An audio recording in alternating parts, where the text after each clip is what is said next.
Kali ini saya akan menjelaskan tentang azas dan konsep mengenai materi dan energi. Yang pertama kita masuk azas mengenai materi.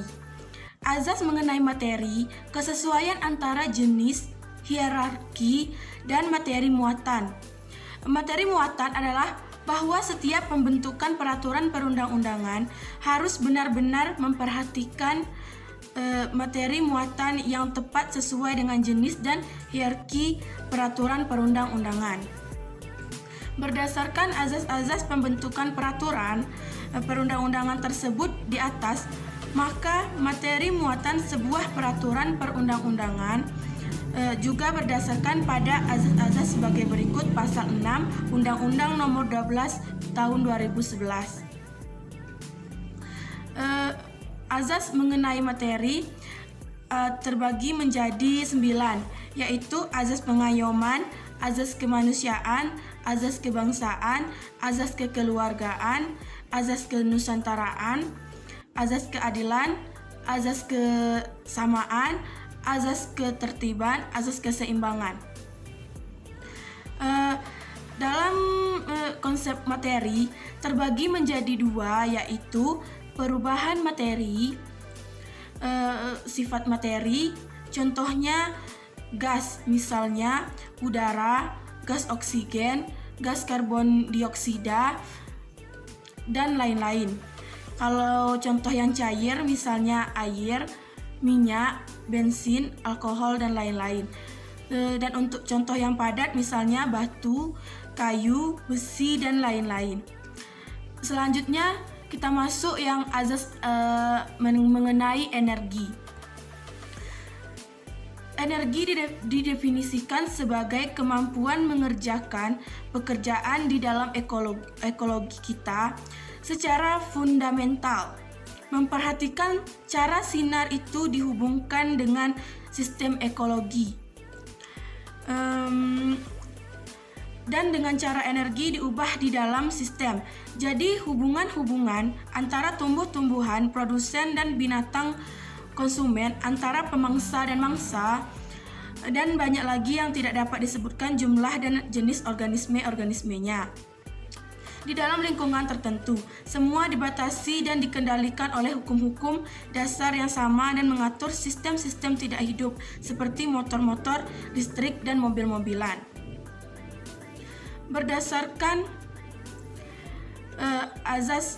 Berdasarkan hukum kekekalan energi adalah salah satu dari hukum-hukum kekekalan yang meliputi energi kinetik dan energi potensial. Hukum ini adalah hukum pertama dalam termodinamika, hukum kekekalan energi, hukum 1 termodinamika. Berbunyi, energi dapat berubah dari satu bentuk ke bentuk yang lain, tapi tidak bisa diciptakan ataupun dimusnahkan atau konversi energi. Konsep mengenai energi. Konsep energi dan jenis energi dari berbagai pengertian energi ini, pada dasarnya konsep energi ini sangat penting dalam kehidupan sehari-hari. Ada banyak hal dalam kehidupan sehari-hari yang membutuhkan energi. Misalnya saja, dalam melakukan aktivitas, tubuh tentu saja membutuhkan energi untuk melakukannya. Jika Anda melakukan kegiatan dalam waktu yang lama, tentu saja akan merasa lelah dan energi yang ada pada tubuh semakin melemah. Konsep yang sederhana terjadi pada sebuah mobil kendaraan. Mobil bisa berjalan jika terdapat bensin dan juga mesin di dalamnya.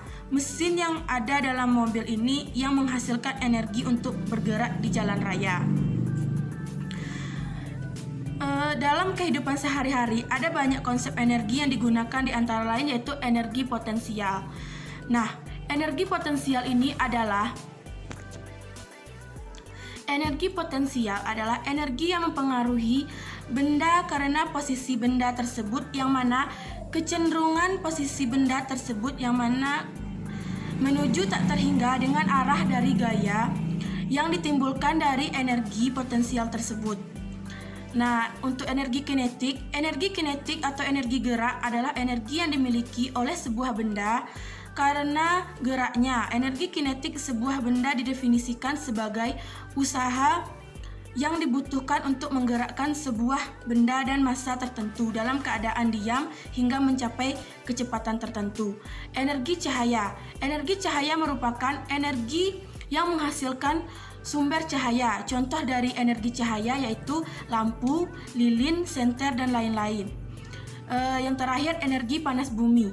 Energi panas bumi adalah energi panas yang terdapat dan terbentuk di dalam kerak bumi. Temperatur di bawah permukaan bumi bertambah seiring kedalaman dengan temperatur gradien panas bumi rata-rata 25 derajat Celcius per kilometer.